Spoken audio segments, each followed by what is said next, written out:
नमस्कार, स्वागत है आपका करियर रेजोनेस्ट पर। और दोस्तों, आज इस वीडियो में हम बात करने वाले हैं सेमेस्टर थर्ड का जो एईसी पेपर है, फाइनेंशियल लिटरेसी एंड बैंकिंग।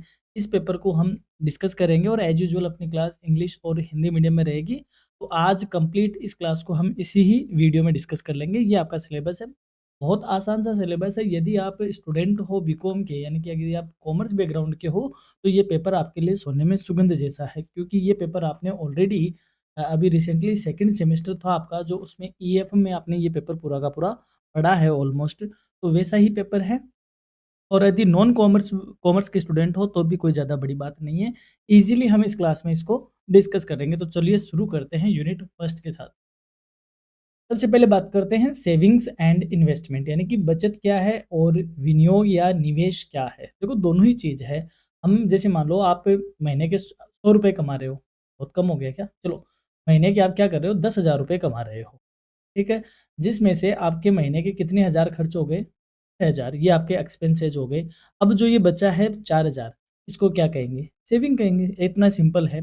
और जब इस सेविंग को आप फर्दर इनकम कमाने के लिए, यानी कि इंटरेस्ट कमाने के लिए, फर्दर इनकम के पॉइंट ऑफ व्यू से जब आप इसको कहीं निवेश कर देते हो, यानी कि कहीं आप इनको लगा देते हो, तब इसको कहा जाता है इन्वेस्टमेंट। और जैसा कि पता है, क्योंकि इन्वेस्टमेंट फ्यूचर पे डिपेंड करता है इसका रिटर्न, तो इसमें रिस्क भी होती है कि रिटर्न क्या होगा, कितना होगा।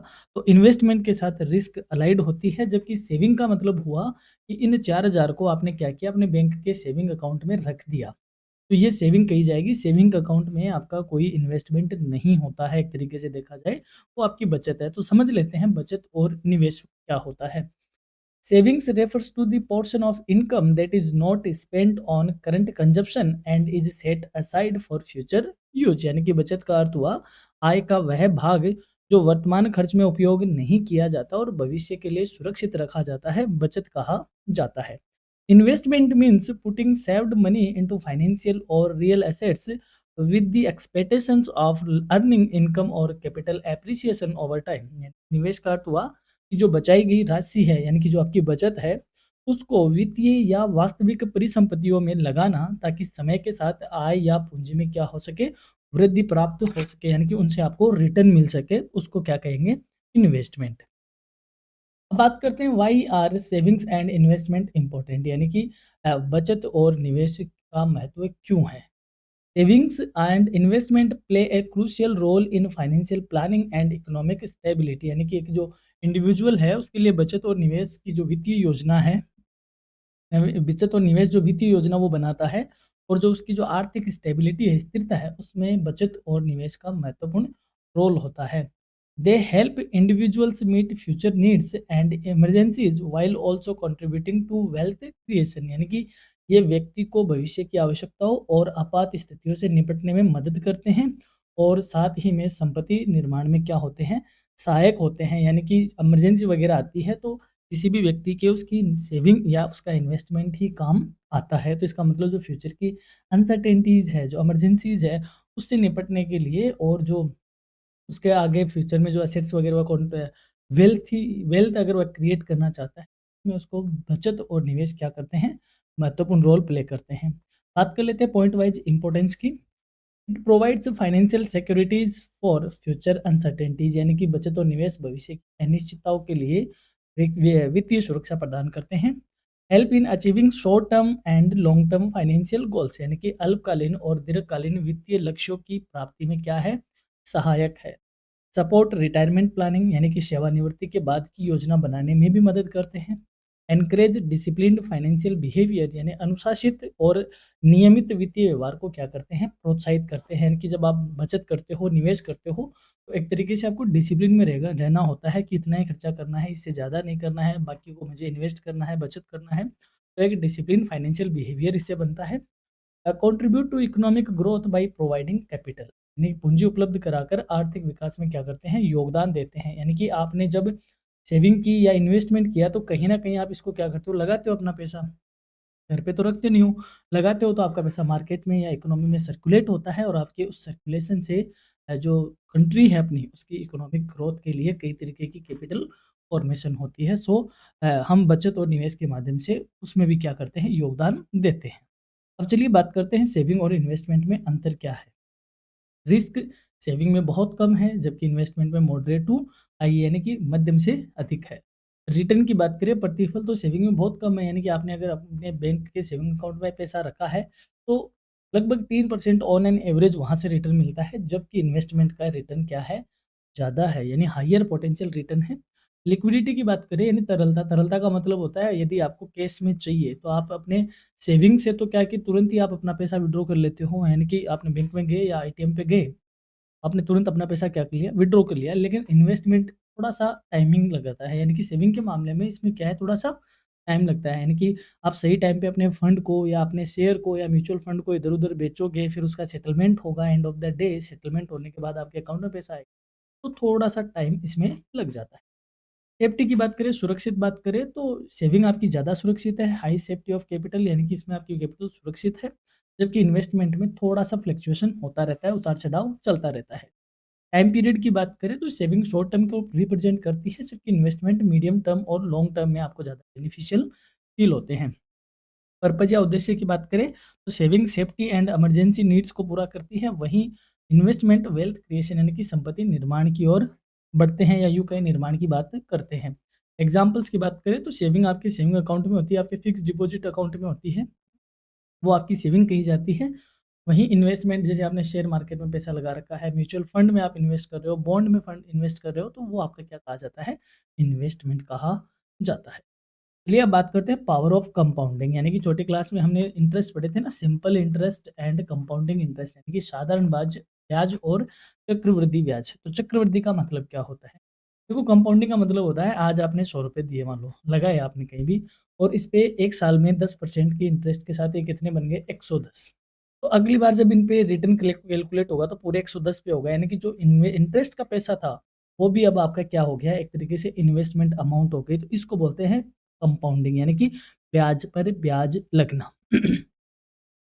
Compounding refers to earning interest on both the initial principal and the accumulated interest over time, यानी कि चक्रवृद्धि का अर्थ है कि मूलधन के साथ साथ पहले से अर्जित ब्याज पर भी ब्याज मिलना। The longer the investment period the greater the benefit of compounding, यानी कि निवेश की अवधि जितनी अधिक होगी चक्रवृद्धि का फायदा भी उतना ही अधिक होगा, यानी कि जितना लंबा आपका टाइम होगा, जैसे मान लो पहले साल आपको 110 मिला तो 110 पे फिर 10% लगा, फिर अगले साल कितने हो गए, ये 121 हो गए, फिर अगले साल 121 पे 10% लगेगा, फिर उसके बाद इससे लगेगा। तो ये जो यहाँ पे 10 लग गए, तो ये अगले 20 साल तक ब्याज देता ही रहेगा। तो जितना लंबा आपका इन्वेस्टमेंट पीरियड होगा, चक्रवृद्धि यानी कि कंपाउंडिंग का जो बेनिफिट है वो उतना ही ज़्यादा होगा। की फीचर की बात करें तो इंटरेस्ट इज़ रीइन्वेस्टेड, यानी कि ब्याज का भी क्या होता है, इसमें निवेश होता है, यानी कि ब्याज भी फिर as a principal amount treat किया जाता है। ग्रोथ एक्सीलरेट्स ओवर टाइम, यानी समय के साथ वृद्धि तेज हो जाती है। Early investment gives maximum benefit, यानी कि जल्दी निवेश करने से अधिक लाभ मिलता है, यानी कि आज निवेश करोगे तो क्योंकि हम लंबा इसको खींचेंगे, तो जल्दी यदि आपने इन्वेस्ट किया है तो उसका बेनिफिट भी ज़्यादा मिलेगा। इन्वेस्टमेंट ऑब्जेक्टिव, यानी कि निवेश के उद्देश्य क्या है। Investment objective refer to the goals that an investor wants to achieve through investing, यानी कि निवेश उद्देश्य वे लक्ष्य हैं जिन्हें एक निवेशक निवेश के माध्यम से प्राप्त करना चाहता है। मेन ऑब्जेक्टिव क्या होते हैं, जनरली मुख्य उद्देश्य सेफ्टी ऑफ कैपिटल, यानी कि अपनी पूंजी की सुरक्षा करना चाहता हो इन्वेस्टर। रेगुलर इनकम, यानी कि नियमित आय प्राप्त करना चाहता हो। कैपिटल एप्रिसिएशन, यानी कि पूंजी बढ़ाना चाहता हो। लिक्विडिटी, यानी कि तरलता बनाए रखना चाहता हो। या टैक्स सेविंग, यानी कि कर की बचत करना चाहते हो। ये कुछ मेन ऑब्जेक्टिव है जो इन्वेस्टमेंट के पीछे इन्वेस्टर सोचता है। अब बात करते हैं रिस्क और रिटर्न की। रिस्क क्या होती है और रिटर्न क्या होता है। रिटर्न क्या होता है, प्रतिफल होता है, यानी कि आपने जो इन्वेस्ट किया उस पे जो आपको बेनिफिट मिलता है, यानी कि इंटरेस्ट वगैरह मिलते हैं, उसको हम बोलते हैं रिटर्न। और रिस्क होता है जोखिम। ज़रूरी थोड़ी है आपको रिटर्न मिले ही, हो सकता है पैसा डूब भी जाए, हो सकता है उतना रिटर्न नहीं मिले जितना आपने सोचा था, क्योंकि फ्यूचर तो अनसर्टेन है ना, कुछ कह नहीं सकते। तो वो जो फ्यूचर की अनसर्टेनिटी है उसको रिस्क कहा जाता है, और जो आपको रिटर्न में मिलता है interest, that is return. Risk refers to the uncertainty of returns, while return is the gain or loss from an investment।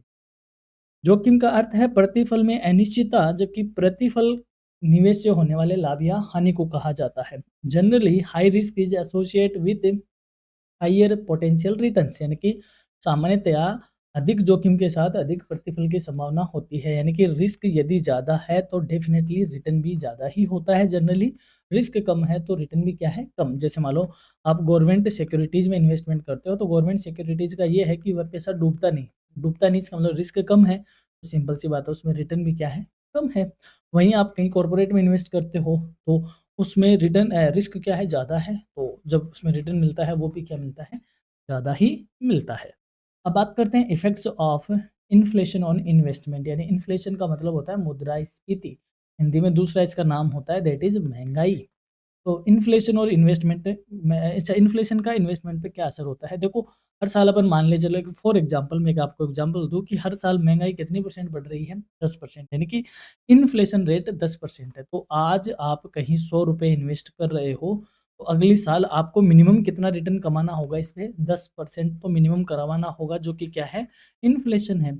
अगली साल आपका ये अमाउंट कितना हो गया 110, तो आज का ₹100 और अगली साल का ₹110 दोनों ही इक्वल है। आपके मन में तो आपको ये लगा कि मैंने 10% कमा लिया, लेकिन जनरली देखा जाए तो वो महँगाई बढ़ गई, तो आपका वो 110 वैसा का वैसा ही है, 100 के बराबर ही है। तो मिनिमम आपको कितना रिटर्न कमाना होगा 10, इससे ज़्यादा रिटर्न मिलेगा तभी आप किसमें हो बेनिफिट में हो। यदि आपका रिटर्न 8% है तो आप उल्टा लॉस में हो। तो इन्फ्लेशन का मतलब यही होता है कि हमें minimum rate of return maintain करनी होती है। Inflation reduce the purchasing power of money over time, यानी कि मुद्रास्फीति समय के साथ धन की या मनी की जो क्रय शक्ति है, क्रय क्षमता है, उसको क्या कर देती है कम कर देती है। Investment must generate returns higher than inflation to maintain real value, यानी कि वास्तविक मूल्य बनाए रखने के लिए निवेश से प्राप्त प्रतिफल मुद्रास्फीति से क्या होना चाहिए अधिक होना चाहिए। यानी कि 10% यदि इन्फ्लेशन रेट है तो आपका जो रिटर्न है रेट ऑफ रिटर्न है वह 10% से ज़्यादा होना चाहिए, तभी आपका रियल वैल्यू या यूँ कहें आपकी जो प्रेजेंट वैल्यू है मेंटेन रहेगी, वरना आपको कोई फ़ायदा नहीं होगा इन्वेस्टमेंट से। अब बात करते हैं investors age and assets allocation, यानी कि परिसंपत्ति का आवंटन क्या है और इन्वेस्टर की एज के साथ वो किस तरीके से माइंडसेट रखते हैं। Assets allocation refers to the distribution of investments among different assets classes such as equity, डेब्ट और कैश, यानी कि परिसंपत्ति आवंटन का अर्थ है निवेश को विभिन्न परिसंपत्तियों जैसे इक्विटी, ऋण और नकद में बाँटना, यानी कि क्योंकि इक्विटी से भी लोन मतलब इन्वेस्टमेंट होता है, डिबेंचर में भी इन्वेस्टमेंट होता है, यानी बॉन्ड में भी होता है और कैश में भी होता है। तो इन तीनों में अलॉटमेंट करना क्या कहा जाता है? एसेट्स एलोकेशन कहा जाता है। Age plays a major role in deciding assets allocation, यानी कि निवेशक की आयु इसमें महत्वपूर्ण भूमिका निभाती है। जैसे यंग इन्वेस्टर जो युवा निवेशक है वो जनरली हायर इक्विटी एक्सपोज़र, यानी कि वो जो इक्विटी है, इक्विटी में ज़्यादा इन्वेस्टमेंट करना पसंद करते हैं। Middle age investor balanced portfolio रखते हैं, यानी कि वो इक्विटी में भी रखते हैं और डेब्ट में भी रखते हैं और लिक्विडिटी भी बनाए रखते हैं। वहीं जो सीनियर इन्वेस्टर है, जो सीनियर सिटीजन्स है, more focus on safety and fixed income, जो कि सुरक्षा और निश्चित आय पर ज़्यादा फोकस देते हैं, जो वरिष्ठ इन्वेस्टक है। तो एज क्या है इन्वेस्टमेंट में एक मेजर रोल प्ले करती है। Now we are going to discuss tax saving and government scheme, यानी कि गवर्नमेंट, अब देखो आपने किसी पुरानी क्लास में ये भी पढ़ा होगा कि सरकार को क्या चाहिए? लोन चाहिए। तो लोन चाहिए तो सरकार कॉल थोड़ी करती है कि हमें लोन की ज़रूरत है। सरकार क्या देती है? हमें स्कीम देती है, यानी कि योजनाएँ देती है। उन योजनाओं में ये कहती है सरकार यदि आप इसमें इन्वेस्टमेंट करते हो तो आपको क्या नहीं देना पड़ेगा, टैक्स फ्री हो जाएगा आपका, यूँ कहिए इनकम टैक्स में आपको इतनी रिबेट मिल जाएगी, आपको वहाँ इतनी छूट मिल जाएगी। तो ये हमें ललचाने का काम करती है और हम इनमें क्या करते हैं? इन्वेस्ट करते हैं। तो इससे हमें क्या होती है? टैक्स की बचत होती है। तो गवर्नमेंट स्कीम कौन क्या है और टैक्स की बचत किस तरीके से है?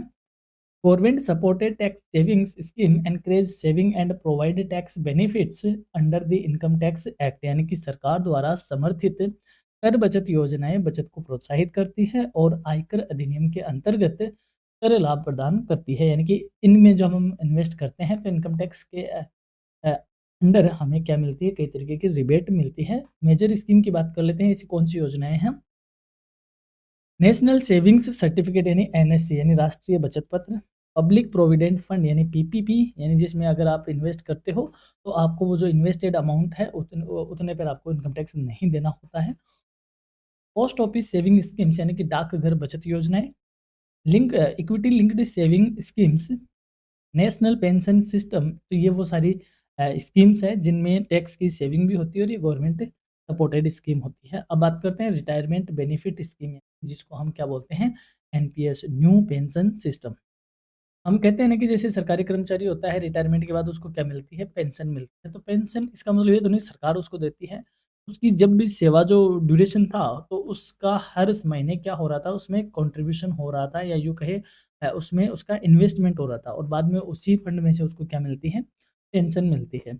NPS is a government sponsored retirement saving scheme that allows individuals to invest regularly during their working life to receive pension income after retirement. यानी कि राष्ट्रीय पेंशन प्रणाली सरकार द्वारा प्रायोजित एक सेवानिवृत्ति बचत योजना है, जिसमें व्यक्ति अपने कार्यकाल के दौरान नियमित निवेश करता है ताकि सेवानिवृत्ति के बाद पेंशन से आय प्राप्त हो सके। फीचर्स की बात करें, विशेषताएं क्या है, लॉन्ग टर्म रिटायरमेंट प्लानिंग, इससे दीर्घकालिक सेवानिवृत्ति योजना बनती है। मार्केट लिंक्ड रिटर्न, बाजार से जुड़े प्रतिफल मिलते हैं, यानी कि उस टाइम जो रिटर्न रेट होती है उसी के हिसाब से मिलती है। Tax benefit under section 80C and 80CCD, यानी कि धारा 80 और 80CCD के अंतर्गत कर लाभ में इसको क्या मिलता है, बेनिफिट मिलता है। And partial withdrawal allowed under condition, यानी निर्धारित शर्तों पर आंशिक निकासी की भी सुविधा होती है। ऐसा नहीं कि आप इसको बीच में नहीं विड्रॉ कर सकते, कुछ टर्म्स एंड कंडीशन है उनके अंडर ये विड्रॉवेबल भी है, यानी कि पार्शियली विड्रॉवल है, नहीं थोड़ा बहुत आप इसमें से निकाल भी सकते हो। अब हम बात करेंगे यूनिट सेकंड की। यूनिट सेकंड में सबसे पहले हम बात करते हैं बैंकिंग एक्टिविटीज़ की, यानी कि बैंकिंग एक्टिविटीज़ क्या होती है। देखो, सबसे पहले हम ये जान लें कि बैंक काम क्या करते हैं। बैंक मेजरली 2 तरीके के काम करते हैं, प्राइमरी कम यानी कि प्राइमरी फंक्शन और secondary function. Primary function bank क्या करते हैं, प्राइमरी में बैंक डिपॉजिट लेते हैं, यानी कि ग्राहकों से पैसा जमा लेते हैं, माँगने पर देते हैं। इसके अलावा उन्हें लोन फैसिलिटी प्रोवाइड करवाते हैं। ये बैंकों का क्या है, प्राइमरी फंक्शन है। और सेकेंडरी फंक्शन में बैंक कई तरीके के काम करते हैं, जैसे बैंक गारंटर का काम करता है, बैंक एजेंट के तौर पे काम करता है, बैंक और भी कई तरीके के काम करता है, वो उसके सेकेंडरी फंक्शन में आते हैं। मेन काम क्या है बैंक का, पैसा जमा लेना, डिपॉजिट लेना तो माँगने पर वापस रिटर्न भी करना, और साथ ही में लोन फैसिलिटीज़ प्रोवाइड करवाना, ये बैंक के प्राइमरी काम है। तो बैंक के जो फंक्शन है उन्हें क्या कहते हैं, बैंकिंग एक्टिविटीज़ कहते हैं। Banking activities refers to the various functions performed by banks to accept deposits from the public, provide loans and advances, facilitate payments and support economic activities। Banking गतिविधियां वे सभी कार्य हैं जो बैंक जनता से जमा स्वीकार करने, ऋण व अग्रिम प्रदान करने, भुगतान की सुविधा देने तथा आर्थिक गतिविधियों को सहयोग देने के लिए करते हैं। These activities help in mobilizing savings, providing credit and ensuring smooth functioning of the financial system। यानी कि ये सारी गतिविधियां बचत को एकत्र करने में, ऋण उपलब्ध कराने में और वित्तीय प्रणाली को सुचारू रूप से चलाने में क्या करती है, सहायक सिद्ध होती है। यानी कि बैंक का काम देखो कितना फायदा हो गया। बैंक ये किसी पर्टिकुलर एरिया में बैंक है, तो इस गांव में जो भी छोटी मोटी सेविंग्स होती है उन सबको कलेक्शन करने का काम किसका हो गया, बैंक का हो गया। और यहाँ पर बैंक ने इसको कलेक्ट किया और आगे अपनी चेस्ट ब्रांच में बेचा। ऐसे करते-करते ये पैसा कहाँ पहुँचा? इकोनॉमी में पहुँचा। और तो छोटी-छोटी बचतों को कलेक्ट करने में बैंक का बहुत बड़ा रोल है। इससे जो फाइनेंशियल सिस्टम है, जो फाइनेंशियल स्ट्रक्चर है देश का, वह क्या होता है? स्मूथली फंक्शन कर रहा होता है। तो बैंकिंग एक्टिविटीज़ का ये रोल भी इम्पोर्टेंट होता है। अब बात करते हैं deposits and types of deposit, यानी कि बैंक डिपॉजिट लेता है, तो किस-किस तरीके की डिपॉजिट बैंक लेता है? Deposits are the money accepted by banks from individuals, firms, and institutions with an obligation to repay the same on demand or after a specific period। यानी कि जमा वह धनराशि है जिसे बैंक व्यक्तियों, संस्थानों और कंपनियों से इस शर्त पर स्वीकार करते हैं कि उसे मांग पर या फिर निश्चित अवधि के बाद वापस किया जाएगा। यानी कि आपने बैंक में 1000 रुपये जमा करवाए, आपने अपने अकाउंट में 1000 रुपये जमा कराए, तो या तो ये अमाउंट फिक्स टाइम के लिए डिपॉजिट होगी, या फिर और ऐसे डिपॉज़िट हो जाएगी जब आप उनसे लेने जाओगे, यानी कि जब आप माँगोगे कि हाँ, मुझे मेरा पैसा दो, तब आपको बैंक रिटर्न कर देगा। तो 2 ही तरीके से होता है, या तो बैंक आपसे एक्सेप्ट करेगा, तो इस बिहाफ़ पे करेगा कि जब आप माँगोगे तब हम आपको दे देंगे, या एक आपका पर्टिकुलर टाइम पीरियड है, उसके बाद हम आपको वैसे ही रिटर्न कर देंगे। तो उसको बोलते हैं डिपॉज़िट्स।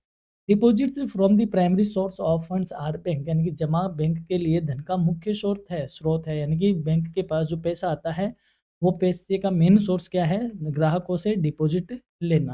यानी कि हमारा पैसा किसके पास पड़ा है? बैंक के पास पड़ा है, तो ये बैंक के धन का मुख्य सोर्स है। अब बात करते हैं पहला सबसे पहले सेविंग बैंक अकाउंट की, यानी कि बैंक डिपॉजिट लेता है तो जो सबसे कॉमन डिपॉजिट है उसका नाम क्या है? Saving bank. A saving bank account is opened mainly to encourage savings among individuals, यानी कि बचत खाता मुख्य रूप से व्यक्तियों में बचत की आदत विकसित करने के उद्देश्य से खोला जाता है कि लोगों में बचत करने की क्या हो, एक हैबिट बने। It allows deposits to withdraw money as per bank rules and earn interest on their balance, यानी कि इसमें जमा राशि पर ब्याज मिलता है और बैंक अपने नियमों के अनुसार धन निकालने की सुविधा भी उनको देता है कि आप दिन में कितने ट्रांजैक्शन कर सकते हो, महीने में कितने कर सकते हो, तो ये बैंक के रूल्स के अकॉर्डिंग इसमें से अमाउंट विड्रॉ की जा सकती है। फीचर्स की बात करें, क्या विशेषताएं हैं? Suitable for salaried persons and small savers, यानी कि वेतनभोगी और छोटे बचतकर्ताओं के लिए सेविंग बैंक अकाउंट सुटेबल है। अर्न इंटरेस्ट ऑन डिपॉजिट, आपकी जमा जो पूंजी है उस पर आपको ब्याज मिलता है। लिमिटेड नंबर ऑफ विड्रोवल, सीमित निकासी की अनुमति होती है। हाई लिक्विडिटी एंड सेफ्टी, ये पूंजी की तरलता ऊंची होती है, यानी कि उच्च तरलता होती है और सुरक्षित, सबसे ज़्यादा सुरक्षित इसी अकाउंट में होती है। अब बात करें इसके अलावा फिक्स्ड डिपॉजिट, यानी कि एक पर्टिकुलर टाइम पीरियड के लिए जब आप अपना पैसा बैंक में क्या करवाते हो, जमा करवाते हो, और वो टाइम पीरियड पूरा होने के बाद आपको रिटर्न मिलता है, तो इसको बोलते हैं फिक्स्ड डिपॉजिट, यानी कि जिसको हम शॉर्ट में क्या बोलते हैं, FD. A fixed deposit account is an account in which a fixed amount of money is deposited for a specific period at a predetermined rate of interest, यानी कि सावधि जमा खाता वह खाता है जिसमें एक निश्चित अवधि को निश्चित राशि को एक निश्चित अवधि के लिए निश्चित ब्याज दर पर क्या करवाया जाता है, जमा। जैसे मान लो 2025 में आप खड़े हो, तो आप बैंक में गए, एसबीआई बैंक में, उन्होंने कहा कि हम आपको, मतलब आप उनके पास गए और आपने कहा कि मैं 1 लाख रुपए एफडी करवाना चाहता हूँ। कितने साल के लिए? 2028 तक, यानी कि 3 साल के लिए करवाना चाहता हूँ। तो बैंक ने कहा कि हम आपको 8% क्या देंगे? ब्याज देंगे। तो आपने 1 लाख रुपए जमा करवाए, 8% पे जमा करवाए और 3 साल के लिए जमा करवाए। तो certain amount for certain time period on a certain interest rate. तो ये तीनों चीज़ होती है एफडी के अंदर। फीचर्स की बात करें, विशेषताएं, फिक्स्ड टेन्योर यानी कि निश्चित अवधि होती है। Higher rate of return interest, यानी कि अपेक्षाकृत ब्याज दर ज़्यादा होती है सेविंग बैंक अकाउंट से। लो लिक्विडिटी, यानी कि तरलता कम होती है, यानी कि 3 साल के लिए आपका पैसा ब्लॉक हो गया। Loan can be taken against FD, और एफडी के विरुद्ध आप क्या ले सकते हो? लोन ले सकते हो, यानी कि इन बिटवीन 2025 से 28 तक आपको अगर बीच में कहीं पैसों की जरूरत पड़ी, तो आप एफडी को प्रीमेच्योर होने से पहले निकलवाने की बजाय इस एफडी पर क्या ले सकते हो? लोन ले सकते हो, तो आपको लोन मिल जाता है। अब बात करें, एक अलग तरीके का अकाउंट है जिसको हम आरडी अकाउंट कहते हैं, रिकरिंग डिपॉजिट अकाउंट, यानी कि मंथली, जिसमें आपने कहा कि मैं हर महीने 1000 रुपए जमा करवाना चाहता हूं, तो हर महीने आपको फिक्स्ड अमाउंट जमा करवानी है, तो इसको रिकर करने पड़ेगा, यानी कि आवर्ती होगी, रिकरिंग होगी। आप हर महीने एक फिक्स्ड अमाउंट जमा कराओगे, उस अकाउंट को बोलते हैं RD account.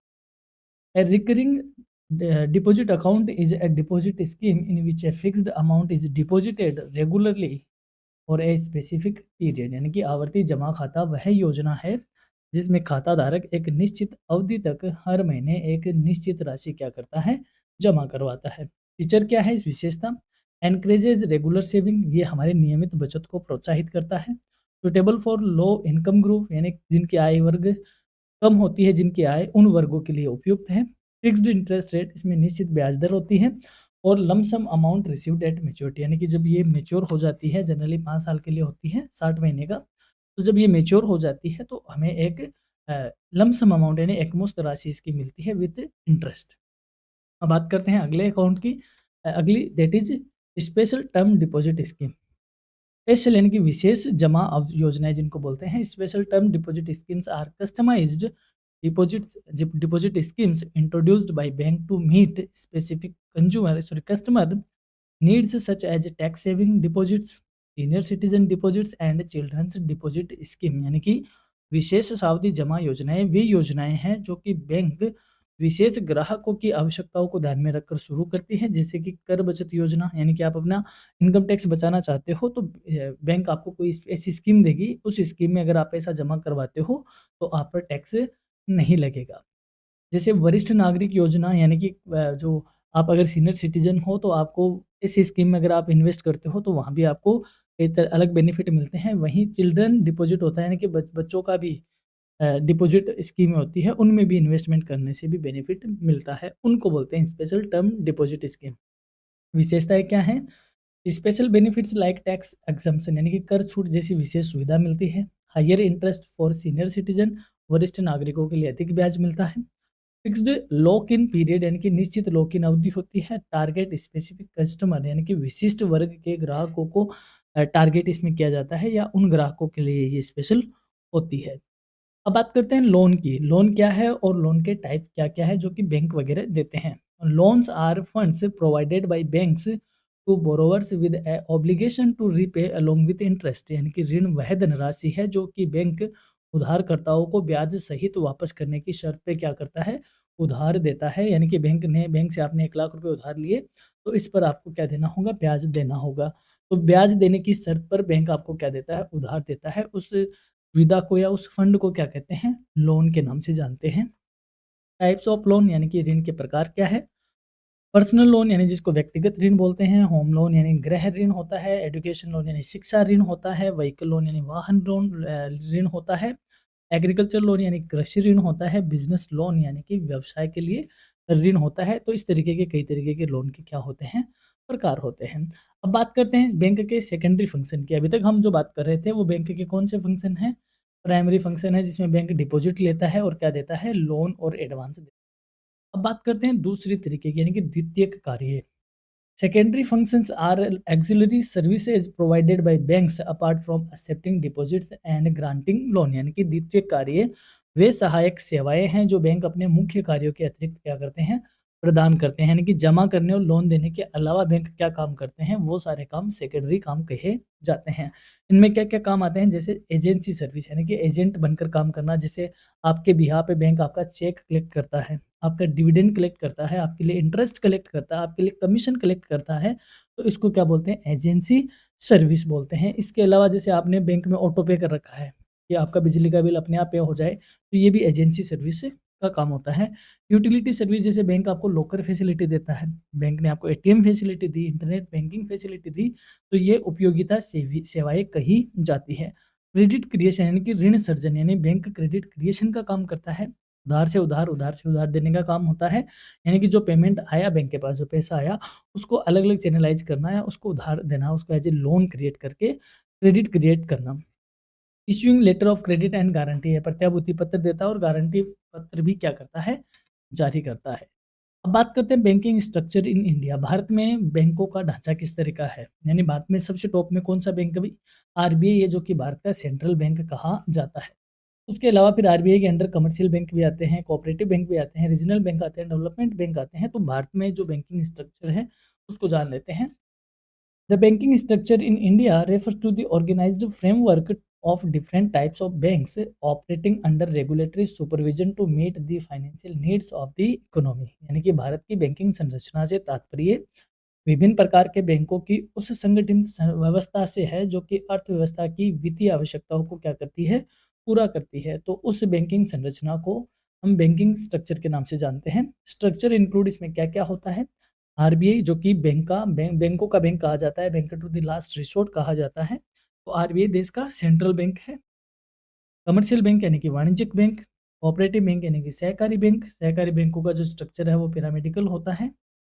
Regional rural bank यानी कि क्षेत्रीय ग्रामीण बैंक, जैसे आपने नाम सुना होगा बैंक ऑफ बड़ौदा का क्षेत्रीय ग्रामीण बैंक है, एसबीआई का क्षेत्रीय ग्रामीण बैंक, जो कि स्पेशल रूरल एरियाज के लिए हैं। फिर डेवलपमेंट बैंक यानी कि विकास बैंक, जैसे आपने आईडीबीआई का नाम सुना है, एसडीबीआई का नाम सुना है, SDBI, SIDBI, SIDBI, SIDBI, IDBI, IFCI, ICICI, तो ये सारे क्या है, ये डेवलपमेंट बैंक है, यानी कि जो इंडस्ट्रीज को, बड़े-बड़े उद्योगों को लोन देने का काम करती है। अब बात करें role of Reserve Bank of India, RBI का क्या रोल है? आरबीआई जो बैंकिंग इंस्टीट्यूशन है या बैंक है, उनका क्या है, रेगुलेटर है। आरबीआई उनका मॉनिटर है। The RBI is the central bank of the country responsible for regulating the monetary and banking system। यानी कि भारतीय रिजर्व बैंक देश का केंद्रीय बैंक है जो कि मौद्रिक और बैंकिंग प्रणाली को क्या करता है, नियंत्रित करने का काम करता है। फंक्शंस ऑफ आरबीआई, आरबीआई क्या काम करता है, इश्यूअर ऑफ करेंसी यानी नोट का निर्गमन करता है, कंट्रोलर ऑफ क्रेडिट यानी कि ऋण नियंत्रित करता है, बैंक टू दी गवर्नमेंट सरकार के बैंक के रूप में काम करता है। कस्टोडियन ऑफ फॉरेन एक्सचेंज विदेशी मुद्रा का संरक्षक है। और रेगुलेटर ऑफ बैंक यानी बैंकों का क्या करता है, नियमन करता है। ये आरबीआई के मुख्य काम है। यदि आप जानना चाहते हो आरबीआई के बारे में डिटेल में, छोटी सी क्लास है, वो ऑलरेडी हमारे चैनल पे अपलोड है। बैंकिंग की एक प्लेलिस्ट बनी हुई है, उसमें आपको आरबीआई, आरआरबी, एसबीआई और अदर भी बैंकिंग की कई क्लासेस आपको वहाँ मिल जाएगी। तो मैं आपको ये कहूँगा कि यदि आप इस पेपर में और भी बेहतर आप करना चाहते हो तो इन क्लासेस को एक बार आपको ज़रूर देखना चाहिए। यहाँ से आपको और भी ज़्यादा आपके कॉन्सेप्ट क्या हो जाएंगे, क्लियर हो जाएंगे। इनके लिंक मैं डिस्क्रिप्शन में भी प्रोवाइड करवा दूंगा। अब हम बात करेंगे यूनिट थर्ड की। यूनिट थर्ड में हम सबसे पहले बात करते हैं फाइनेंशियल मार्केट यानी कि वित्तीय बाजार। देखो समझते हैं, उससे पहले पहले समझते हैं, उसके बाद हम इसको डिस्कस करेंगे क्या है इसका थ्योरेटिकल पोर्शन। देखो यहाँ पर है सेवर्स यानी कि लोगों ने अपनी क्या कर रखी है, सेविंग। और इधर है इकोनॉमी। अब आपने पैसे बचा रखे हैं तो आपकी बचत इकोनॉमी तक कैसे जाए? क्या आपके पास कोई कॉल वगैरह आएगा किसी कंपनी से कि भाई साहब हमें पैसों की नीड है ना? ऐसा नहीं होता। यानी कि सेविंग और इन्वेस्टमेंट के बीच एक इंटरमीडिएटरी काम करती है। यानी कि सेविंग और इन्वेस्टमेंट के बीच कोई ऐसा ओके मैकेनिज्म काम करता है जो कि आपकी सेविंग को इन्वेस्टमेंट में क्या करता है, कन्वर्ट करता है। यानी कि यहाँ पर जो मैकेनिज्म काम करता है उसको हम बोलते हैं फाइनेंशियल मार्केट। क्या कहते हैं? फाइनेंशियल मार्केट, जो कि आपकी सेविंग को लेता है, उसको इन्वेस्टमेंट में कन्वर्ट करके इकोनॉमी में सर्कुलेट करता है। अब ये जो फाइनेंशियल मार्केट है, ये 2 तरीके का होता है। एक होता है शॉर्ट टर्म मार्केट और एक होता है long term market. Short term और long term market. Short term market को जो कि जनरली 1 ईयर का होता है, अप टू 1 ईयर यानी कि 365 डेज़ तक का होता है और ये मोर देन 1 ईयर का होता है। शॉर्ट टर्म मार्केट को हम क्या कहते हैं? मनी मार्केट कहते हैं, मुद्रा बाजार कहते हैं। वहीं लॉन्ग टर्म मार्केट को कहा जाता है कैपिटल मार्केट यानी कि पूंजी बाजार। जो मनी मार्केट होता है दोस्तों, इसको जो रेगुलेट करता है उस रेगुलेटर का नाम है आरबीआई। यानी कि मनी मार्केट का रेगुलेटर कौन है? आरबीआई। वहीं कैपिटल मार्केट का जो रेगुलेटर है that is SEBI, securities exchange board of India. आपने मेरे ख्याल से इनका नाम सुना होगा। यानी जनरली जो शेयर मार्केट है वो आपका कैपिटल मार्केट है, यूँ कह दें। और जो बॉन्ड वगैरह होते हैं, जो गवर्नमेंट के छोटे-छोटे बॉन्ड होते हैं, ट्रेज़री बिल्स होते हैं, कमर्शियल पेपर्स होते हैं, वो आते हैं आपके मनी मार्केट के सेगमेंट में आते हैं। तो आई होप इनको समझ गए होंगे कि नहीं, कि सेविंग को इन्वेस्टमेंट में कन्वर्ट करवाने वाली बॉडी को हम क्या कहते हैं, मैकेनिज़्म को फाइनेंशियल मार्केट कहा जाता है। Financial markets are organized platform where financial instruments such as share, bonds and mutual funds units are created, bought and sold। यानी कि वित्तीय बाजार वो संगठित मंच है जहां शेयर, बॉन्ड, म्यूचुअल फंड जैसी वित्तीय परिसंपत्तियों का सृजन होता है, उनका क्रय होता है, उनका विक्रय किया जाता है। These markets facilitate the transfer of funds from surplus units यानी कि savers to deficit units यानी कि investors and play a crucial role in the economic development। ये बाजार बचतकर्ताओं से निवेशकों तक धन के प्रवाह को सुगम बनाते हैं और आर्थिक विकास में महत्वपूर्ण रोल प्ले करते हैं। यानी कि इधर अपने सेवर्स है और इधर इन्वेस्टर्स है, इनके बीच में यानी कि सेविंग को यहाँ तक पहुँचाने का काम इसका फाइनेंशियल मार्केट का।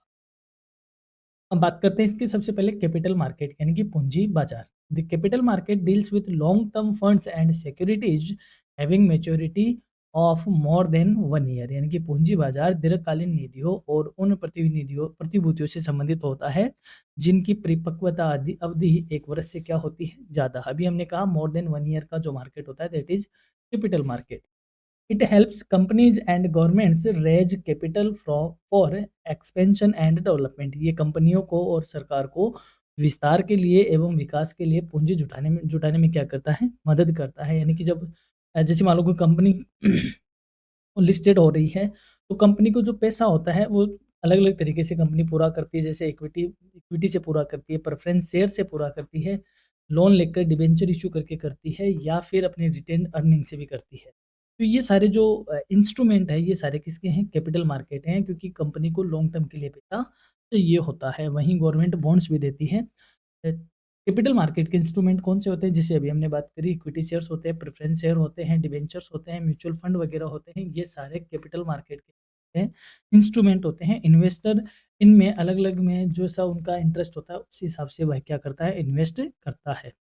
अब बात करते हैं मनी मार्केट की। जैसा कि हमने कहा कि जो अप टू 1 ईयर तक का होता है, that is money market. The money market deals with short term funds and financial instruments having maturity up to 1 year, यानी कि मुद्रा बाजार अल्पकालीन निधियों और उन वित्तीय साधनों से संबंधित होता है जिनकी परिपक्वता अवधि 1 वर्ष तक होती है। It ensures liquidity in the economy, यह अर्थव्यवस्था में तरलता सुनिश्चित करता है। इंस्ट्रूमेंट्स ऑफ मनी मार्केट इसमें क्या-क्या आते हैं? Treasury bills, commercial papers, certificates of deposit और कॉल मनी, ये सारे किसके एक इंस्ट्रूमेंट है? मनी मार्केट के इंस्ट्रूमेंट है और इसका रेगुलेटर आरबीआई होता है। दोनों में डिफरेंस की बात कर लेते हैं। कैपिटल मार्केट और मनी मार्केट में क्या अंतर है? Capital market deals in long term funds, while money market deals in short term fund, यानी कि पूंजी बाजार दीर्घकालीन निधियों से संबंधित होता है, जबकि मुद्रा बाजार अल्पकालीन निधियों से संबंधित होता है। Capital market promotes growth and investment, whereas money market ensure liquidity, यानी पूंजी बाजार निवेश और विकास को बढ़ावा देता है, जबकि मुद्रा बाजार तरलता को मेंटेन करने का काम करता है। तो ये दोनों में बेसिक डिफरेंस है। अब बात करते हैं सिक्योरिटीज और उसके प्रकार, यानी कि प्रतिभूतियाँ क्या है और उसके क्या प्रकार है। Securities are financial instruments that represent ownership rights, creditor relationship और rights to ownership as represented by an option, यानी कि प्रतिभूतियां वे वित्तीय साधन हैं जो स्वामित्व अधिकार को ऋणदाता संबंध या स्वामित्व से संबंधित वो क्या करती है? प्रतिनिधित्व करती है, यानी कि उन प्रति सिक्योरिटीज में आप इन्वेस्ट करते हो तो उससे आप उस सामने वाली चीज के, यानी कि उस कंपनी के या फर्म के, उसके आप ओनर बन रहे हो या लेंडर बन रहे हो, क्या बन रहे हो, यानी कि आपके ओनरशिप के राइट क्या है, आपका और आपका जो उसके साथ क्या रिलेशनशिप बिल्ड हो रहा है, ये सारा किस पे डिपेंड, उस सिक्योरिटीज़ के टाइप पे डिपेंड करता है। जैसे कि हम पहली बार जानते हैं सबसे पहले देखते हैं हम इक्विटी शेयर, जिसको हिंदी में क्या कहते हैं? समता अंश। इक्विटी शेयर से रिप्रेजेंट ओनरशिप इन ए कंपनी, यानी कि इक्विटी शेयर में यदि आप इन्वेस्ट करते हो तो आप कंपनी के स्वामित्व का प्रतिनिधित्व करते हो, यानी कि कंपनी के अगर वास्तविक मालिक की बात करें तो वो कौन होते हैं? इक्विटी शेयर होल्डर होते हैं। तो इक्विटी शेयर कंपनी में स्वामित्व का प्रतिनिधित्व करते हैं। Equity share holders are the residual owner and bear the maximum risk, यानी कि इक्विटी शेयर धारक होते हैं वो जो बचता है, यानी कि सबको पेमेंट करने के बाद जो बचता है उसके दावेदार होते हैं और अधिक जोखिम उठाते हैं, क्योंकि रिस्क ज़्यादा होती है तो ऑब्वियस सी बात है रिटर्न भी क्या होता है? ज़्यादा होता है। फीचर की बात करें तो ओनरशिप राइट, यानी कि स्वामित्व अधिकार होता है। वोटिंग राइट, यानी मतदान का अधिकार होता है कंपनी में। वेरिएबल डिविडेंड, यानी परिवर्तनशील लाभांश मिलता है, कभी ज़्यादा कभी बहुत ज़्यादा, कभी कम कभी ना, इस तरीके से।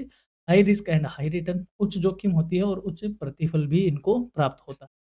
इसके जस्ट अपोजिट बात करें डिबेंचर और बॉन्ड की, तो डिबेंचर और बॉन्ड्स आर डेब्ट इंस्ट्रूमेंट्स इश्यूड बाय कंपनीज और government to raised borrowed funds at a fixed rate of interest, यानी कि डिबेंचर या बॉन्ड वे ऋण साधन होते हैं जिन्हें कंपनियां या सरकारें निश्चित ब्याज दर पर उधार धन जुटाने के लिए जारी करती है। यानी कि इधर कंपनी है कंपनी में आपको इन्वेस्ट करना है तो आप कंपनी में, या तो आप कंपनी के ओनर बनकर इन्वेस्ट करो या कंपनी के लेंडर। ओनर होगा तो ओनर को तो या तो प्रॉफिट मिलेगा या फिर लॉस मिलेगा, लेकिन आप लेंडर हो तो आपको क्या मिलेगा? इंटरेस्ट मिलेगा। अब चाहे कंपनी प्रॉफिट में हो चाहे कंपनी लॉस में हो, आपको हमेशा क्या मिलेगा? ब्याज मिलेगा। ब्याज मिलेगा तो कम मिलेगा तो इसके परसेंटेज भी क्या होंगे? फिक्स होंगे।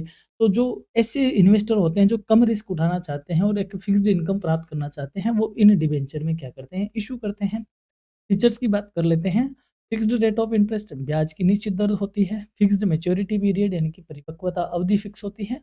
Lower risk than equity, equity की तुलना में जोखिम कम होती है। नो वोटिंग राइट, इनके पास मतदान का अधिकार नहीं होता क्योंकि ये मालिक नहीं होते। अब बात करें आईपीओ की और एफपीओ की। आईपीओ क्या होता है? आपने खूब सुना होगा फलानी कंपनी का आईपीओ आ रहा है। आईपीओ क्या होता है? इनिशियल पब्लिक ऑफर, यानी कि जब कंपनी लिस्ट हो रही होती है तो वह जब पहली बार अपने शेयर मार्केट में पब्लिक को बेचती है, उससे पैसा जुटाती है, तो इसको हम क्या कहते हैं? आईपीओ कहते हैं। An IPO is the first issue of shares by a company to the public to become a listed company, यानी कि आईपीओ वह प्रक्रिया है जिसमें कोई कंपनी पहली बार जनता को अपने शेयर जारी कर स्टॉक एक्सचेंज में सूचीबद्ध होती है। और ऑलरेडी एक लिस्टेड कंपनी है, उसने आईपीओ तो बहुत पहले आ गया, लेकिन अब दोबारा उसे और पैसा चाहिए, उसके लिए जो और वह पब्लिक ऑफर करती है उसको एफपीओ कहते हैं, यानी कि फर्दर पब्लिक ऑफर या follow on public offer. An FPO is an क्यों लगा इसके, अच्छा sorry. An FPO is an issue of shares by an already listed company to raise additional capital, क्योंकि एफपीओ वह प्रक्रिया है जिसमें पहले से सूचीबद्ध कंपनी अतिरिक्त पूंजी जुटाने के लिए पुनः शेयर क्या कर जारी करती है, यानी कि ऑलरेडी उसकी लिस्टेड कंपनी है लेकिन उसे और पैसा चाहिए तो उसके लिए और जो है इश्यू जारी कर सॉरी शेयर जारी करती है, तो उसे एफपीओ के नाम से जानते हैं। अब बात करें म्यूचुअल फंड की, आपने इसको खूब एडवर्टाइजमेंट में कहीं न कहीं आपने खूब नाम सुना होगा म्यूचुअल फंड का। A mutual fund is an investment vehicle that pools money from various investors and invest in it in diversified securities, यानी कि म्यूचुअल फंड एक निवेश माध्यम है जिसमें विभिन्न निवेशकों से धन एकत्र कर उसे विविध प्रतिभूतियों में निवेश किया जाता है। देखो समझते हैं कि यहाँ पर जैसे मान लो ये म्यूचुअल फंड है, ठीक है, डन, और इधर जनता है, तो इन लोगों से पैसा लेना, ठीक है, ले लिया। अब यहाँ पे जो म्यूचुअल फंड वाले हैं, इनको आइडिया है कि इस पैसे को किस तरीके से चैनलाइज़ करना चाहिए। तो वह इसका एक निश्चित परसेंटेज अलग-अलग सेक्टर में इस तरीके से इन्वेस्ट करते हैं कि कहीं न कहीं से अच्छा रिटर्न मिलता है और एवरेज वो यहाँ पर इन इन्वेस्टर को एक अच्छा परसेंटेज एज़ ए रिटर्न में दे देते हैं। तो म्यूचुअल फंड का मतलब हुआ कि यहाँ म्यूचुअली सबसे छोटा-छोटा अमाउंट कलेक्ट करके उसको इन्वेस्ट करना, इसलिए इसको म्यूचुअल फंड के नाम से जाना जाता है। एक जनरली इसका अगर कॉन्सेप्ट तो है वो तो ये है। इससे क्या होता है, निवेशकों से धन एकत्रित करते हैं और अलग-अलग सिक्योरिटीज़ में, जैसे मैंने अभी बताया, क्योंकि ये मार्केट के जानकार होते हैं तो अलग-अलग जगह पर क्या करते हैं, ये इन्वेस्ट करते हैं एक डाइवर्सिफाई सिक्योरिटीज़ में, ताकि ऑन एन एवरेज हमेशा प्रॉफिट या हमेशा एक अच्छा रिटर्न ही प्राप्त होता है। टाइप्स ऑफ म्यूचुअल फंड की बात करें तो इक्विटी फंड्स, डेब्ट फंड, बैलेंस्ड और हाइब्रिड फंड्स, इंडेक्स फंड्स और सेक्टरल फंड्स, कई तरीके के म्यूचुअल फंड्स के प्रकार होते हैं। अब बात करें ब्रोकर की, ब्रोकर का मतलब होता है दलाल। A broker is a registered intermediary who buy and sell securities on behalf of investor in the stock market, यानी कि ब्रोकर वह पंजीकृत मध्यस्थ होता है जो कि निवेशकों की ओर से शेयर बाजार में प्रतिभूतियों का क्रय विक्रय करता है। फिर एक आता है सब ब्रोकर। सब ब्रोकर एक एजेंट के तौर पे काम करता है जो कि इन्वेस्टर को बताता है कि भाई साहब अभी ऐसे कर लो, ऐसे कर लो, इस तरीके से आपको क्या मिल जाएगा, रिटर्न मिल जाएगा। तो बताता है दैट इज सब ब्रोकर, और जो खुद करता है that is broker. Sorry. Sub broker act as agents of broker and help investor in trading and account related services, यानी कि सब ब्रोकर ब्रोकर के एजेंट के रूप में कार्य करते हैं और निवेशकों को ट्रेडिंग से संबंधित सेवाएं क्या करते हैं, प्रदान करने का काम करते हैं। अब बात करते हैं प्रोसेस और becoming a capital market investor, यानी कि कैपिटल मार्केट में इन्वेस्ट करना है तो उसकी क्या प्रोसेस है। सबसे पहले आपको पैन कार्ड बनवाना होगा, फिर आपको डीमैट अकाउंट ओपन करना होगा, फिर आपको ट्रेडिंग अकाउंट ओपन करना होगा, फिर आपको अपनी केवाईसी की फॉर्मेलिटी कंप्लीट करनी होगी और उसके बाद आपको सिक्योरिटीज एंड इन्वेस्टमेंट का क्या करना है, सिलेक्शन करके काम करना है। सिंपल सी बात है, यानी कि ये बेसिक ये चीज़ें हैं, उसके बाद आप इन्वेस्टमेंट करने लायक हो जाते हो, उस प्रोसेस में आप इन्वॉल्व हो जाते हो। अब हम बात करेंगे यूनिट फोर्थ की। यूनिट फोर्थ में हम सबसे पहले बात करते हैं फाइनेंशियल प्रोडक्ट की, यानी क्या होता है फाइनेंशियल प्रोडक्ट। यानी कि फाइनेंशियल प्रोडक्ट एक तरीके से क्या होते हैं, वो इंस्ट्रूमेंट ही होते हैं जो कि हमारी बचत को बढ़ावा देते हैं, हमारे रिस्क को कम करते हैं, हमारे इन्वेस्टमेंट को मॉडिफाई करते हैं। उनको फाइनेंशियल प्रोडक्ट ही कहते हैं। जैसे आपने इंश्योरेंस पॉलिसी ले ली, तो ये एक वित्तीय प्रोडक्ट ही हुआ कि आपने एक उसमें पैसा इन्वेस्ट किया, आपको इन्वेस्टमेंट मिला, आपको इसकी रिस्क कम हो गई। इन सारी चीज़ों को फाइनेंशियल प्रोडक्ट कहते हैं। Financial products are instruments designed to help individuals and institutions manage risk, save money, invest funds and plan for future financial needs। यानी वित्तीय उत्पाद वे साधन होते हैं जो व्यक्तियों और संस्थाओं को जोखिम प्रबंधन, बचत, निवेश तथा भविष्य की वित्तीय आवश्यकताओं की योजना बनाने में क्या करते हैं, सहायता करते हैं। Insurance policies are important financial products that provide protection against uncertainties of life and health, यानी कि जैसे बीमा पॉलिसियाँ है, ऐसे महत्वपूर्ण वित्तीय उत्पाद है जो कि जीवन और स्वास्थ्य से जुड़ी अनिश्चितताओं से सुरक्षा प्रदान करते हैं। यानी कि फाइनेंशियल प्रोडक्ट वो होते हैं जिनसे एज ए इंडिविजुअल या एक फर्म के तौर पे हम हमारी जोखिम का प्रबंधन कर लेते हैं, हमारे बचत को, हमारे निवेश को और हमारी फाइनेंस फ्यूचर की जो फाइनेंशियल नीड है उनकी हम एक प्रॉपर प्लानिंग कर सकते हैं इनके थ्रू, फाइनेंशियल प्रोडक्ट के थ्रू। जैसे सबसे पहले हम बात करते हैं insurance policies. An insurance policy is a legal contract between the insurer and the insured under which the insurer agrees to compensate the insured for specified losses in return for a premium. यानी कि जैसे मान लो इधर LIC है, ये company है, ठीक है, आप इधर आप हो, तो आपने इसको क्या दिया, प्रीमियम दिया, और इस प्रीमियम के बदले आप तो क्या हुए, इंश्योरर हुए, इंश्योर्ड हुए, और ये हुआ इंश्योरर, ठीक है। तो इस प्रीमियम के बदले एक पर्टिकुलर टाइम पीरियड तक या स्पेसिफिक लॉस होने तक जो भी टर्म्स एंड कंडीशन थी, उसमें आपको ये LIC क्या देगी, आपको रिटर्न देगी, या यूँ कहे आपको उसमें क्या देगी, कंपनसेट देगी, यानी कि आपको क्षतिपूर्ति देगी। इस पूरे कॉन्ट्रैक्ट को हम क्या बोलते हैं, इंश्योरेंस बोलते हैं, या इंश्योरेंस पॉलिसी कहते हैं। बीमा पॉलिसी बीमाकर्ता और बीमित व्यक्ति के बीच एक कानूनी अनुबंध है, जिसके अंतर्गत बीमाकर्ता प्रीमियम के बदले निश्चित हानि की भरपाई करने का क्या देता है, वचन देता है कि आप हमें प्रीमियम दे रहे हो, तो हम जो स्पेसिफिक लॉस आपको हो सकता है उसकी हम आपको वचन देंगे कि हम आपकी इसकी भरपाई कर देंगे।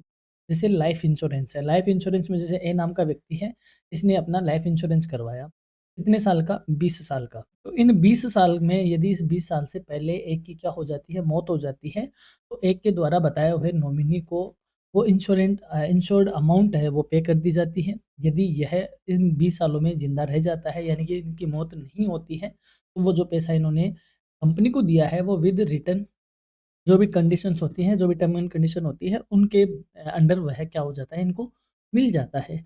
इसको क्या कहते हैं, लाइफ इंश्योरेंस कहते हैं। Life insurance is a contract in which an insurer promised to pay a specified sum of the nominee in case of death of the insured or after the completion of a specific period। जीवन बीमा वह अनुबंध है जिसमें बीमित व्यक्ति की मृत्यु होने पर या निश्चित अवधि पूरी होने पर नामांकित व्यक्ति को निश्चित राशि क्या कर दी जाती है, प्रदान की जाती है। यानी या तो इसमें बीमित व्यक्ति की मौत हो जाएगी तब प्रदान की जाएगी, और यदि मौत नहीं होती है तो वो जो अवधि है वो पूरी होने के बाद वह प्रदान कर दी जाती है। महत्व क्या है इसका, फाइनेंशियल सिक्योरिटी टू फैमिली, परिवार को वित्तीय सुरक्षा मिलती है। एनकरेजेज लॉन्ग टर्म सेविंग, ये दीर्घकालीन बचत को प्रोत्साहित करती है। रिस्क कवरेज अगेंस्ट डेथ, ये मृत्यु की जोखिम से सुरक्षा प्रदान करती है। बात करें टर्म इंश्योरेंस की, term insurance provides life coverage for a specific period. Term insurance एक निश्चित अवधि के लिए जीवन सुरक्षा प्रदान करता है।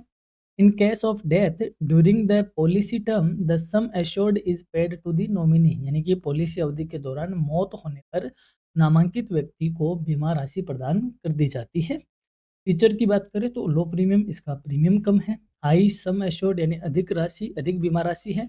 नो मेच्योरिटी बेनिफिट, लेकिन इसमें परिपक्वता लाभ कुछ भी नहीं है। देखो LIC में क्या होता है, LIC में यदि मैच्योरिटी हो जाती है, यानी कि वह टाइम पीरियड हो जाता है, उसके बाद वह पैसा वापस मिल जाता है, तो वो मैच्योरिटी पीरियड पे क्या मिलता है, इसमें बेनिफिट मिलता है। लेकिन टर्म जो इंश्योरेंस है उसमें मैच्योरिटी पे बेनिफिट नहीं मिलता। अगर इस इन केस उस टाइम पीरियड में यदि डेथ हो जाती है इंश्योर्ड की, तब वह अमाउंट मिल जाती है, उसको बोलते हैं टर्म इंश्योरेंस। अब बात करते हैं एंडोमेंट पॉलिसीज, यानी एंडोमेंट पॉलिसीज का मतलब होता है जिसमें क्या मिल जाता है, हमें इन्वेस्टमेंट भी मिलता है। An endowment policy provides both life coverage and saving, यानी एंडोमेंट पॉलिसी जीवन सुरक्षा के साथ साथ बचत का लाभ भी प्रदान करती है। The sum assured is paid either on death और on maturity of the policy, यानी कि बीमित राशि मृत्यु पर या परिपक्वता पर वापस क्या होती है, दी जाती है। उसको बोलते हैं एंडोमेंट पॉलिसी। फीचर की बात करें तो इंश्योरेंस प्लस सेविंग, हमारा बीमा भी हो जाता है, साथ में बचत भी हो जाती है। गारंटीड रिटर्न, सुनिश्चित प्रतिफल मिलता है। Suitable for long term goals, यानी दीर्घकालीन लक्ष्यों के लिए उपयुक्त है, ज़्यादा सही है। बात करें पेंशन पॉलिसी, यानी कि हमारी सैलरी से थोड़ी थोड़ी अमाउंट कटना, ठीक है, अब यानी कि इन्वेस्ट करना, और रिटायरमेंट के बाद हमें वो अमाउंट हर मंथ हमें एज ए पेंशन के तौर पे मिलना, पेंशन पॉलिसी कही जाती है।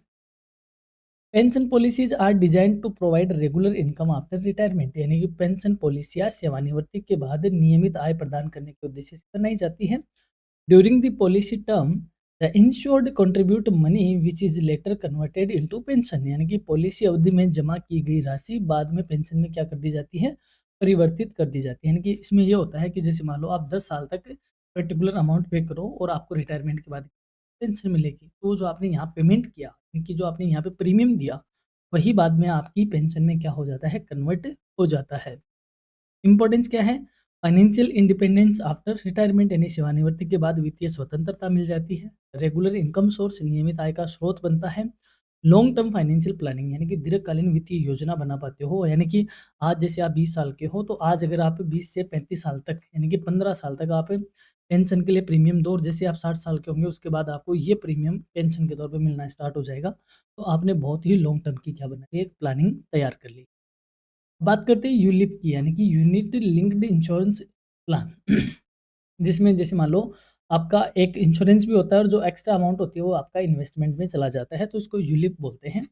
ULIP is a command product of insurance and investment यानी यूलिप एक संयुक्त उत्पाद है जिसमें बीमा और निवेश दोनों शामिल होते हैं। Where a portion of the premium is used for life insurance and the remaining amount is invested in the market linked funds यानी कि प्रीमियम का एक भाग बीमा में और शेष राशि बाजार से जुड़े फंड में क्या कर दी जाती है, इन्वेस्ट कर दी जाती है। फीचर्स की बात करें, इंश्योरेंस प्लस इन्वेस्टमेंट, इसमें बीमा भी हो जाता है और निवेश भी हो जाता है। मार्केट लिंक्ड रिटर्न्स यानी मार्केट से जुड़े प्रतिफल मिलते हैं। फ्लेक्सिबिलिटी इन फंड चॉइस यानी कि फंड चयन में लचीलापन है, यानी कि आप आपके अकॉर्डिंग आप इसमें क्या कर सकते हो, फंड चूज कर सकते हो, यानी कि जो इन्वेस्टमेंट वाले फंड है में आप अपने अकॉर्डिंग भी चूज कर सकते हो, जहां पर ज़्यादा रिटर्न है आप वहां भी जा सकते हो। अब बात करें health insurance and it's plan. Health insurance जैसे आप समझते हो कि हेल्थ इंश्योरेंस में आप प्रीमियम देते हो, अगर आप बीमार होते हो तो आपको उससे बेनिफिट मिल जाता है, यदि बीमार नहीं होते तो आपको वो एज ए इन्वेस्टमेंट आपका निकल जाता है, उसमें आपको वापस रिटर्न नहीं मिलता। Health insurance provides financial coverage against medical expenses arising due to illness, accidents और हॉस्पिटलाइजेशन यानी कि हेल्थ इंश्योरेंस बीमारी, दुर्घटना या अस्पताल में भर्ती होने से उत्पन्न चिकित्सा खर्चों के विरुद्ध वित्तीय सुरक्षा प्रदान करता है। टाइप की बात करें, इंडिविजुअल हेल्थ इंश्योरेंस यानी व्यक्तिगत स्वास्थ्य बीमा, फैमिली फ्लोटर प्लान यानी कि पूरे परिवार का बीमा, सीनियर सिटीजन हेल्थ इंश्योरेंस यानी वरिष्ठ नागरिक स्वास्थ्य बीमा, क्रिटिकल इलनेस प्लान यानी गंभीर बीमारी योजना, ये इसके कुछ प्रकार है। अब बात करें understanding of Ponzi scheme. Ponzi scheme आपने जैसे कई फिल्मों में देखा होगा या रियल में भी आपने खूब देखा होगा, जो अ, एक तरीके से धोखाधड़ी वाले काम होते हैं कि 21 दिन में पैसा डबल करो या इतना रिटर्न पाओ, तो ये पोंजी स्कीम्स होती है यानी लुभावनी योजनाएं जिनमें होता कुछ नहीं है, धोखाधड़ी होती है। A Ponzi scheme is a fraudulent investment scheme where return are paid to existing investors using money collected from new investor instead of genuine profit। यानी कि पोंजी स्कीम एक धोखाधड़ीपूर्ण निवेश योजना है जिसमें पुराने निवेशकों को नया निवेशकों के धन से भुगतान किया जाता है, ना कि वास्तविक लाभ से। यानी कि इसमें क्या होता है, जैसे पुराने निवेशक दो है, 10 इन्वेस्टर पुराने हैं, तो हम नए-नए इन्वेस्टर और ढूँढते हैं, नई-नई मुर्गियाँ ढूँढते हैं, उनसे पैसा लेते हैं और उन पैसों में से इनको पेमेंट करते रहते हैं। तो मार्केट में ये कहते रहते हैं कि रिटर्न अच्छा मिल रहा है, रिटर्न अच्छा मिल रहा है, और इनको देख-देख कर फिर और नए आते रहते हैं और नयों से इनको पकड़ाते रहते हैं। फिर और नए से इनको देते रहते हैं, फिर और नए से इनको देते रहते हैं, तो ये एक चेन बनी हुई रहती है। तो ये पोंजी स्कीम होती है। एक्चुअल में इसमें इतना प्रॉफ़िट नहीं होता, बस ये पूरा नयों की अमाउंट लेके पुरानों को पेमेंट करते रहते हैं। फीचर्स क्या हैं? अनरियलिस्टिकली हाई रिटर्न्स यानी असामान्य रूप से अधिक प्रतिफल का वादा करते हैं। नो रियल इन्वेस्टमेंट एक्टिविटी, कोई वास्तविक निवेश गतिविधि का अभाव होता है, वहाँ कोई गतिविधि नहीं होती। Collapse when new investor stop joining, और नए निवेशक नहीं मिलने पर योजना का पतन हो जाता है, यानी कि जो ओल्ड वाले हैं इनको आप किससे देते हो, न्यू से पैसा लेके देते हो। तो जब नए आपको मिलना बंद हो जाते हैं तो ये आपका पूरे की पूरी योजना क्या हो जाती है, धराशायी हो जाती है। तो ये स्कीम्स क्या कही जाती है, पोंजी स्कीम कहा जाता है। आपको मस्ट वॉच करना है इसका वो सेगमेंट जहाँ पर हम आपसे बात करेंगे इम्पोर्टेंट क्वेश्चन विद आंसर, यानी कि एग्जाम में बनने वाले इम्पोर्टेंट क्वेश्चन कौन कौन से हैं और उनको हम विद आंसर डिस्कस करेंगे। तो स्टे ट्यून विद करियर एजुनिस्ट, आप हमारे प्लेलिस्ट चेक करते रहिए, हम जल्द ही वो क्लास भी अपलोड करेंगे। यहाँ तक वीडियो में बने रहने के लिए thank you, and thank you for the being with us. Stay tuned, stay connected with your career edunist, और अलग अलग प्लेटफॉर्म पे आप हमें ज़रूर फॉलो कीजिए। धन्यवाद, नमस्कार।